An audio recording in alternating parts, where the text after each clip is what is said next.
First, I want to make a point and then give both of you a chance to follow up on that, but I want Jack to answer the question. Buried in that very eloquent statement is an assumption that the market can be made to work for social good given the right incentives, and that it is if you believe, as I do, that every place we work with my foundation, not the CGI, my goal is to work ourselves out of a job.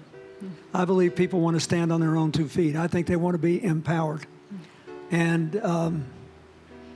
that's one of the reasons I've been so impressed by your dogged determination, not only to cut the cost and increase the quality of lab tests, but to give people who give the blood the results of their test. Yeah, absolutely. So, Jack. Yeah, I think today people worry a lot about the world, about the economy, China, economy in the world, but I'm very optimistic. When people start to worry, that is the opportunity is.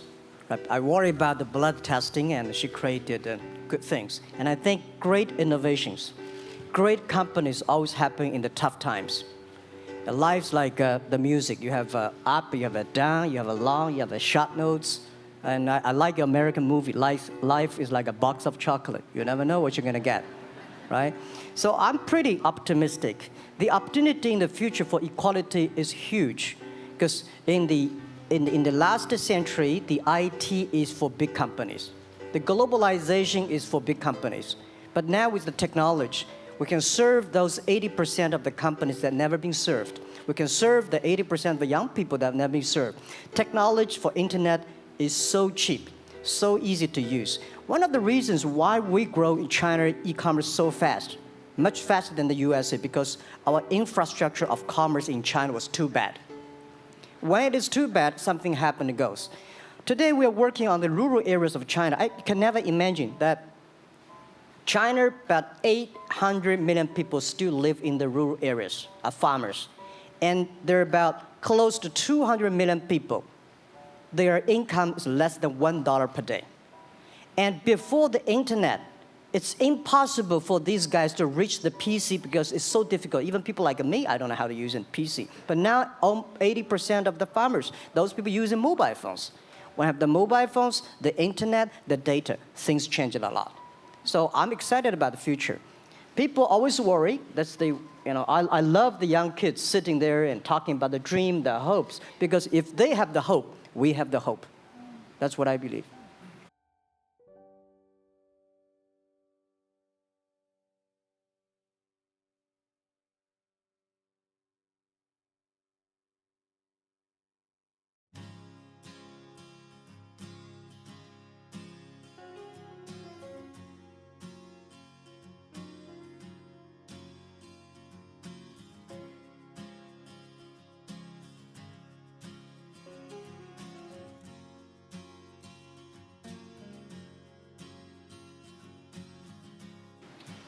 And let's just take what you do.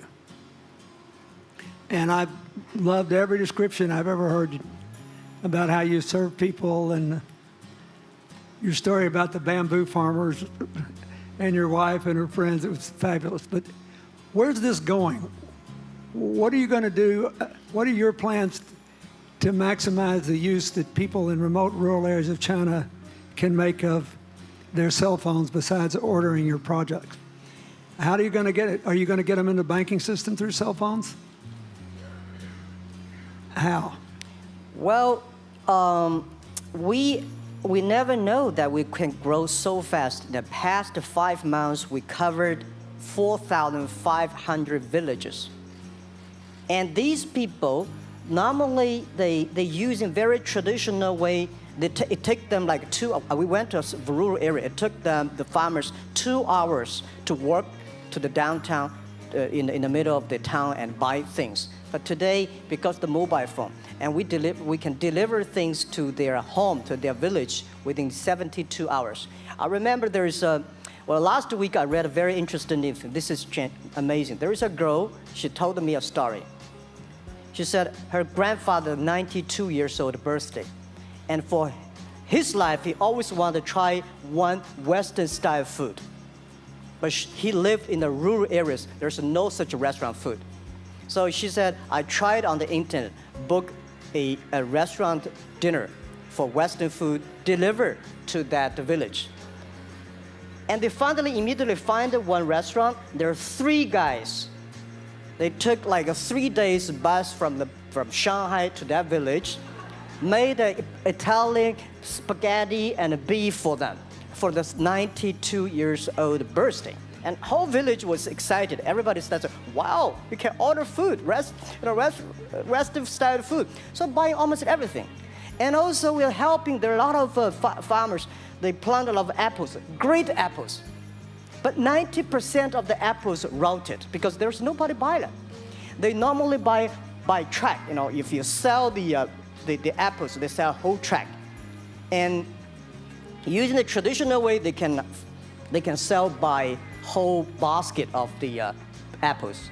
But now, because of the internet, they sell by one. Each apple they sell $1, or 1 RMB or 2 RMB for each. So the farmers see using internet, they can buy and sell using the mobile phone. That changed their lives, and I think it's exciting. And people need examples when they see, well, my neighbor made money through online to selling things. My neighbor buy much interesting things online. People start to learn, and more people start to buy the mobile phones. We cannot make all the mobile factories to sell phones to them. Only they know the mobile phone really works, helping change their lives, they start to buy the mobile phones.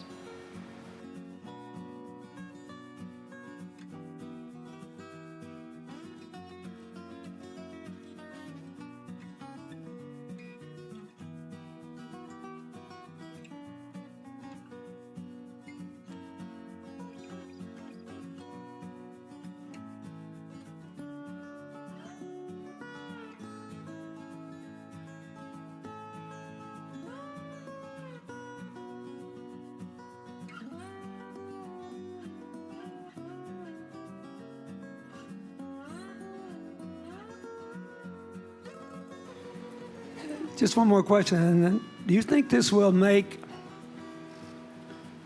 the current problems like the current problem in China less likely? That is, if we'll have more market information and the market will drive where the investment goes instead of the government trying to make judgments about, I better build another housing development or office development here, there, or yonder, and you wound up with a bubble. Well, if it comes from the bottom up, is it more likely that fewer bad things will happen? Yeah, Daniel, I think the last week I was in Seattle discussing about the China economy. I think you American people worry too much about the China economy. Well, you see, every time when you start to worry about China, China goes better. Every time you think China is in problem, we'll get better. But when you have to say, you have a high expectation of China, China always a problem. Like parents have the expectation of the kids, are the same. But there's a big difference between American consumption, because people say, well, the economy is bad, so China consumption will be good low. No, totally different. You Americans love to spend tomorrow's money. And the other people's money, maybe. Or maybe the children's money. We Chinese love to save money. We are probably the largest country, the safe deposit in the whole world because we've been poor for so many years. When we make money, we put in the banks because someday we know the disaster is coming, so we can spend the money. So when the economy is bad, we still have the money to spend. You guys probably don't. You worry. And the second thing is that China been focusing on developing for the past 30 years. China government so strong on investment, so strong on exporting, but they are too weak on the domestic consumptions. Domestic consumption is not driven by government, it's driven by entrepreneurship, driven by the market, not the government. So in the past 20 years, government is so strong. Now they're getting weak. It's our opportunity. It's our showtime to see the market economy, entrepreneurship, how we can develop the real consumption. I think if the China developed the great consumption, we have a 300 million middle class In next 15 to 20 years, we're going to have 500 million middle class. We need to import a lot. So when we start to import, that's a great. It's going. I worry a lot when we export. When we export, we got a terrible sky, we have a terrible water, we have a terrible environment. When we start to import, we got to be better. So that's all the great opportunity, guys. Be happy about that. I'm serious. I agree with that. I'm serious.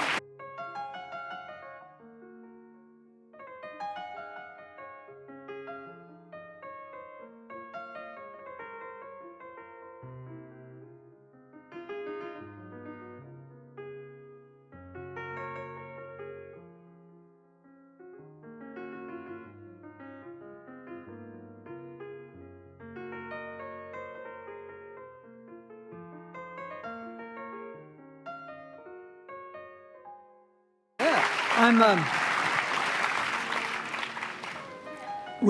Worry about yourself. Don't worry about the others.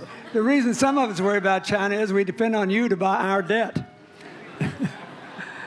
However, I tried to be more Chinese when I was president. I saved a lot of money, so Good. Good. But I just wanted you to say that because I really believe that. I mean, I think you're absolutely right.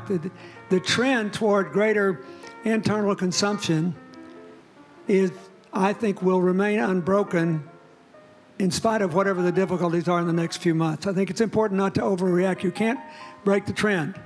You've got to clean up the land from chemical contaminants. You've got to clean up the air. You're going to do it. Yep. And a lot of Chinese will make a lot of money out of that. There'll be a lot of great new companies, and there'll be opportunities to import from other places. Yeah. So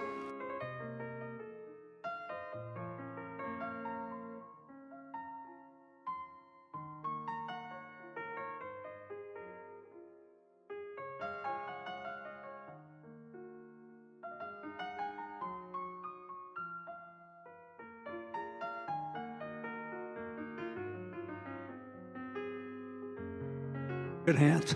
So I was thinking about 19, where I am.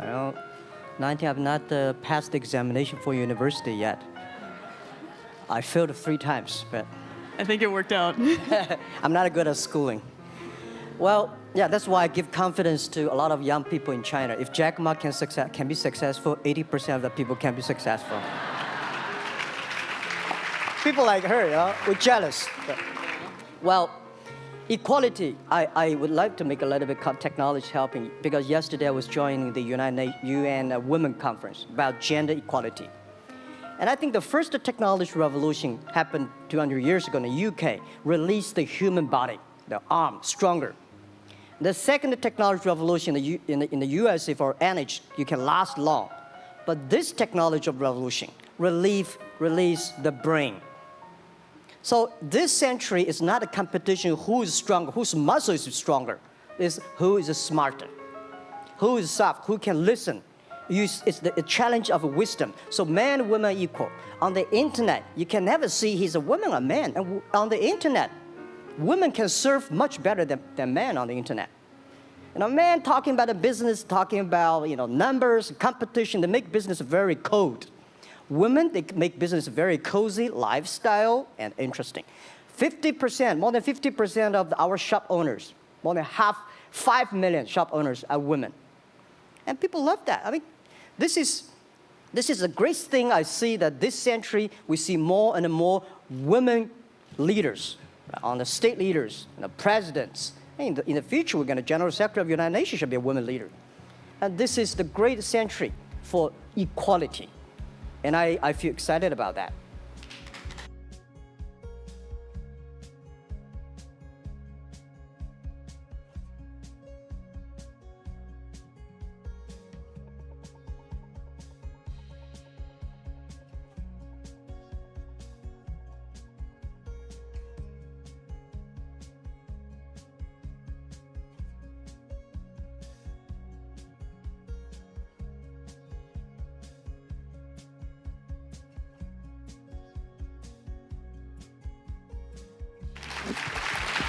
let me ask you,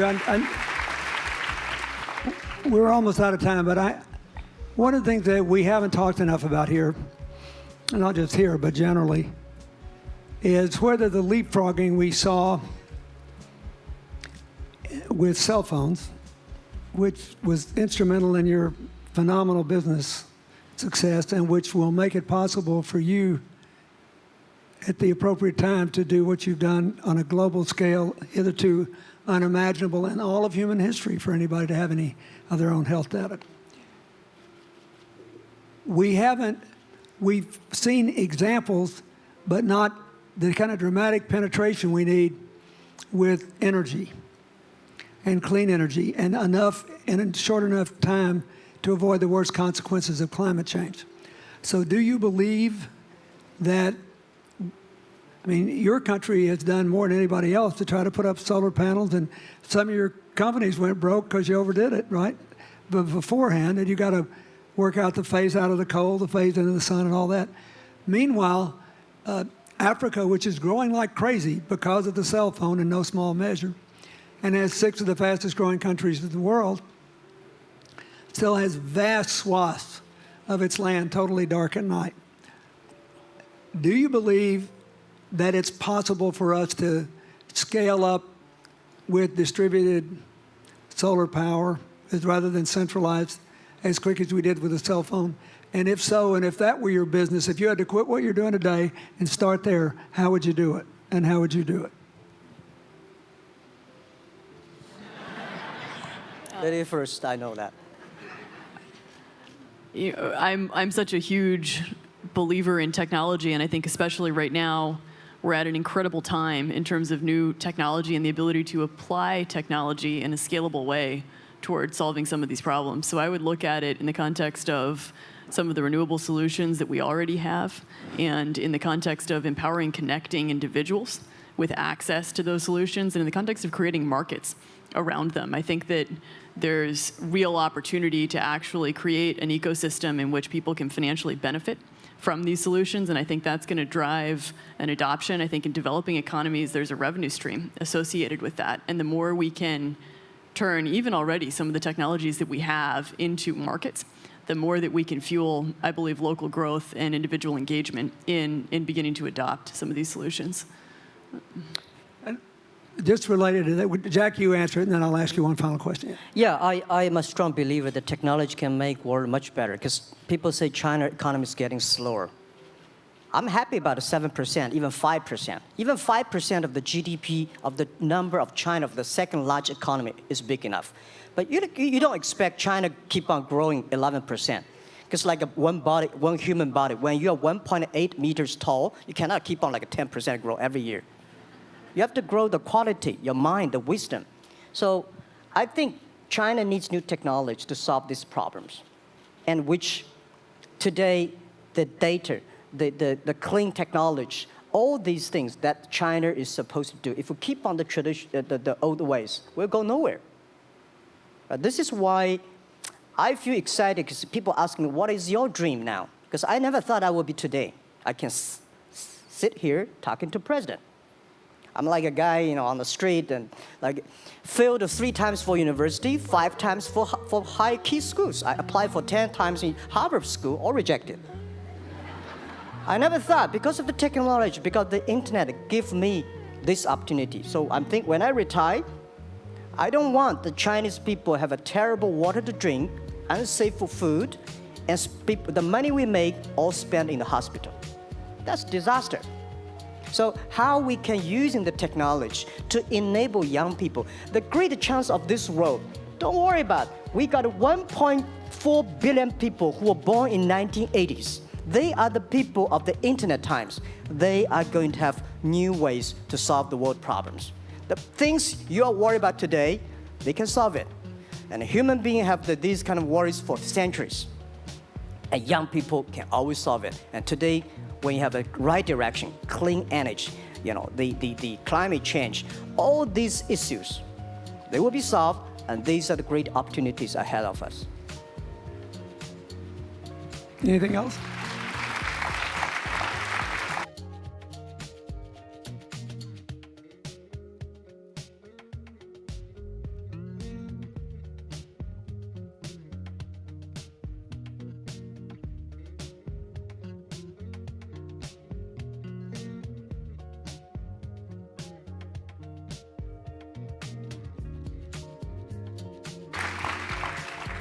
I agree with that. I think the more we can enfranchise people, the more we can create ecosystems in which individuals are empowered, the more we give rights to individuals to be able to build businesses, to be able to pursue the economic benefit of technologies, the more you see these markets change.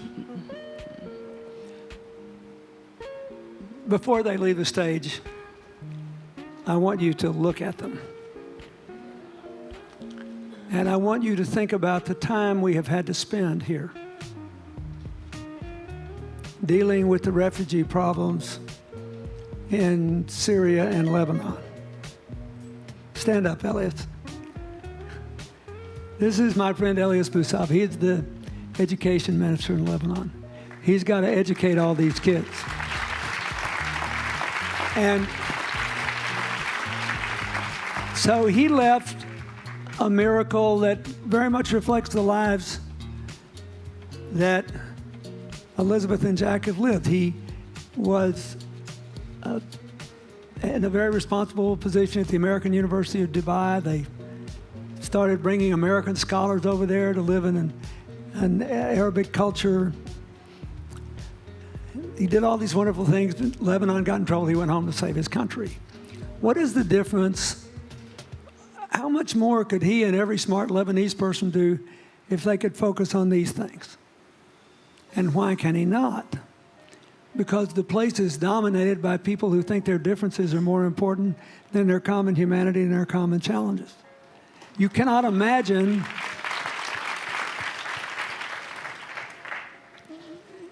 Jack Ma's proud of being Chinese. I like that. He never hid it. He's happy about it. I'm proud to be a global citizen too. Yeah. Yeah. And I imagine Elizabeth's proud to be a blonde-haired, blue-eyed American techno whiz from Northern California. Yes.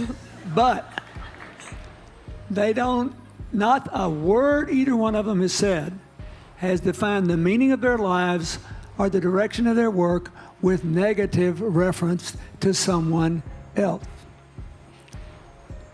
My friend Dikembe Mutombo, stand up. No, you don't have to stand up. It'll hurt you too much. You're an old man.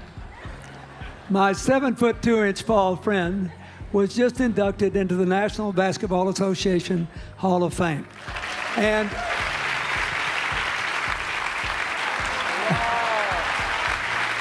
he,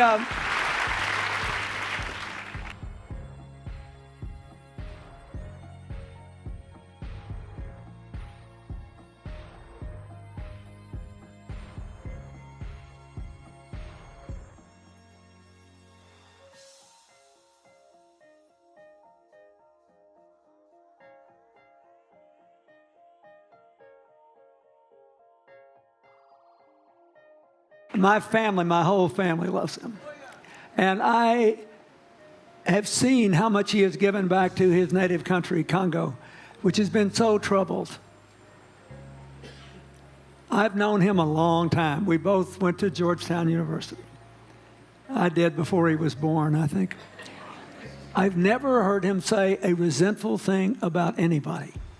I have seen him give and give and give and try to give the people in his native land opportunities. Why am I telling you this? He's had a good life because he never defined his life with negative reference to anybody else. He never begrudged anybody else's success, and he thought he had an obligation to help other people. I'm telling you, we are back in a time of collective global insecurity where the main struggle is the oldest one in human history, just in modern techno realities. I mean, if you were trying to build the Middle East, you would think about our permanent sponsor here, the ambassador from Oman, who her government tried to help head off a calamitous war in the Middle East over the nuclear issue in Iran. We all pray to God that it'll work out all right. And the lead she made. You look around all these places, wherever people are putting aside their differences and working together, good things are happening. We cannot achieve economic or social equality without living in the factual realities of the world we face, looking at the obstacles, looking at the opportunities, making the best decisions. And those of us who even feel good about ourselves because we think we spend a lot of time giving, our whole goal should be to work ourselves out of a job. One of the things that Bill and Tanny Austin are sitting there with Starkey, they started giving away hearing aids, and then they decided, well, we better teach these young people how to speak. If they get the gift of hearing, they'll have to learn that. So they got into the education business. Sonny Varkey got into the education business and decided somebody ought to do something really dramatic to remind people that the only people that really matter are the teachers. So he gave the first Global Teacher of the Year award last year, and an international panel gave the prize to a teacher from Maine who promptly gave the entire $1 million to her school. Woman never made any money in her life. She gave all the money away immediately. The future is going to be forged by people who think of how to use the modern tools that we are given, as Elizabeth and Jack have, to create opportunity through empowerment. And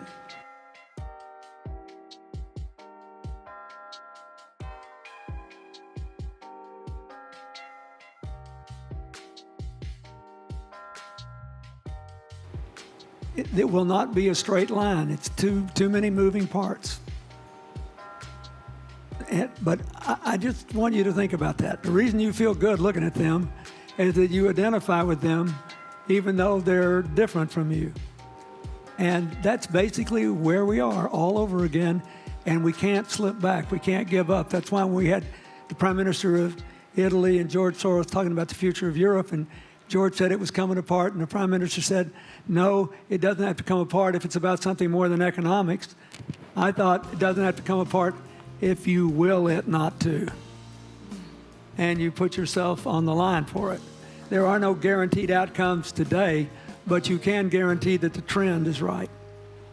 So go ahead, you were going to say something, weren't you? Yeah, I just wanted to add, I mean, as we're talking about the future and from my own experience and looking at all the faces here, I think a huge part of the answer to your question is also to raise our little girls with the stereotype that they can be the best in engineering and science and math, because when they do in all of these industries, it changes everything. And we need to do that in this country, and we need to do that as parents in other countries. You know?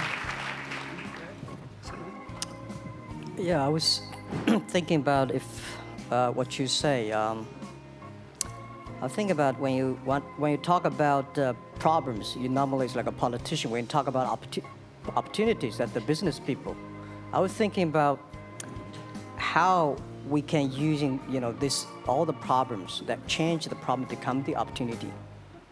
And I don't know. I just feel excited when people talk about problems. I think think about if you can solve one of them, that's the chance. And today, nobody live in this century has so many opportunities and so many tools they can use to change other people's life. And I think in the last century, which I call the IT time, this century is called the DT time, data technology. IT is to empower yourself, make yourself strong.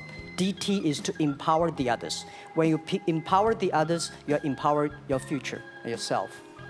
So when I listen to you talk, I agree, and I think that's why we were born in this century. That's why how we can use the internet to help more people. Let's give him a hand. Thank you.